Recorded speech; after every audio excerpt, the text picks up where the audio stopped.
একজন ফেরেশতা আসেন একটি পুঁথি নিয়ে, তাতে জান্নাতে আপনার নির্ধারিত স্থান। বলেন, আসুন দেখাই আপনার রব কি প্রস্তুত করেছেন।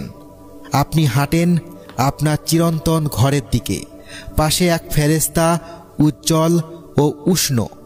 বলেন, এটি আপনার সাধনার পুরস্কার, এটি আপনার রবের প্রতিশ্রুতি।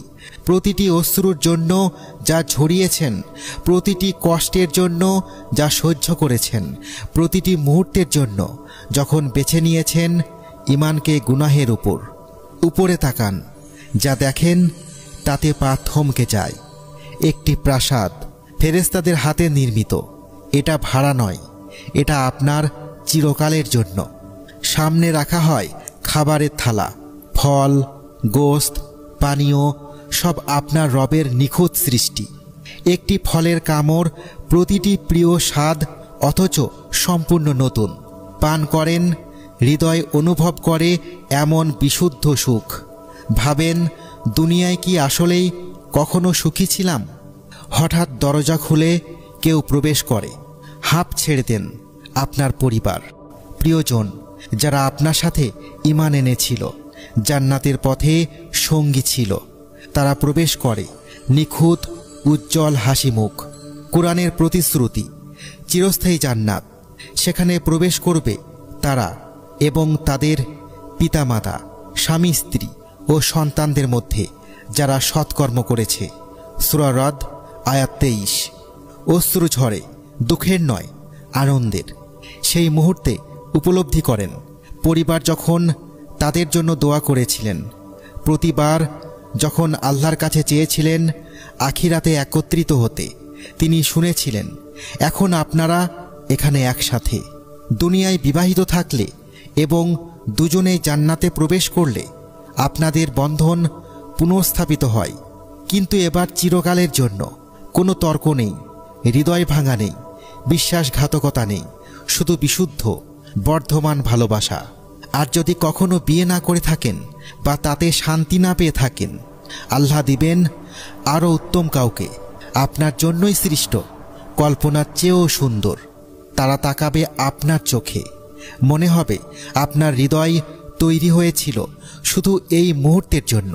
হাত ধরবেন, হাঁটবেন একসাথে স্বামী স্ত্রী হিসেবে আপনাদের চিরকালের দিকে। প্রতিটি শব্দ, প্রতিটি ফিস ফিস আনে শান্তি। কোনো বিশৃঙ্খলা নেই, সতর্কতা নেই, বিক্ষিপ্ততা নেই, শুধু প্রশান্তি। আপনি এক জায়গায় বসে থাকবেন না চিরকাল, অন্বেষণ করেন, উড়ে বেড়ান। হ্যাঁ, জান্নাতবাসীরা পাখির মতো উড়বে, পরিদর্শন করবে রাজ্য, বাগান, পাহাড়, প্রাসাদ, যা কোনো চোখ দেখেনি। বন্ধুদের সাথে সাক্ষাৎ, ভোজের আয়োজন, নবীদের সাথে বৈঠক, সাহাবীদের সাথে হাসি। জান্নাতের স্তরে স্তরে আরোহণ, প্রতিটি আগেরটি চেয়ে সুন্দর। জান্নাত এক স্তর নয়, অনেক স্তর, যেন আলোর অসীম মিনারের তলা। নবীজি সাল্লাল্লাহু আলাইহি ওয়াসাল্লাম বলেছেন, জান্নাতের 100টি স্তর, প্রতিটি স্তরের মধ্যে দূরত্ব আসমান ও জমিনের দূরত্বের মতো। বুখারী হাদিস। সর্বোচ্চে আল ফেরদৌস, জান্নাতের কেন্দ্রীয়, সর্বোচ্চ, সবচেয়ে সুন্দর স্তর। এর উপরে আল্লাহর আরশ। এখান থেকেই প্রবাহিত হয় জান্নাতের নদীসমূহ। সবচেয়ে কাছে নবীগণ, শহীদগণ, সিদ্দিকগণ আর মুমিনদের শিশুরা, যারা বালেগ হওয়ার আগে মারা গেছে। নবীজি সাল্লাল্লাহু আলাইহি ওয়াসাল্লাম বলেছেন, মুমিনদের শিশুরা জান্নাতে থাকবে ইব্রাহিম আলাইহিস সালামের তত্ত্বাবধানে, যতক্ষণ না তাদের পিতামাতার কাছে ফিরিয়ে দেওয়া হয়। দেখবেন আপনার সন্তান হাসতে হাসতে দৌড়ে আসছে, জান্নাতের মুক্তার মতো নিখুঁত। হাত ধরে বলবে, আমি আপনার জন্য অপেক্ষা করছিলাম। কাঁদবেন, ব্যথায় নয়, এমন আনন্দে যা মুছে দেয় সব দুঃখ। দুনিয়ায় যারা ছিল উপেক্ষিত, বিদ্রূপের পাত্র, নিপীড়িত, কম খেয়েছে, কম মালিক হয়েছে, হাসির পাত্র হয়েছে, কিন্তু জান্নাতে তারা প্রবেশ করবে ধনীদের 500 বছর আগে। কারণ তাদের হিসাব কম, বিক্ষিপ্ততা কম, ধৈর্য বেশি, পবিত্রতা বেশি। এখন তারা সিংহাসনে, তাদের পুরস্কার স্বর্ণ নয়, তাদের পুরস্কার ন্যায্য বিচার। প্রশ্ন জাগে, বিভিন্ন স্তরের মানুষ কি পরস্পর সাক্ষাৎ করতে পারবে? হ্যাঁ, নিম্ন স্তরের বাসিন্দারা উপরে যেতে পারবে সম্মানিত অতিথি হিসেবে। উচ্চ স্তরের বাসিন্দারা পাবে বেশি, কিন্তু এমনভাবে নয় যা সৃষ্টি করে হিংসা।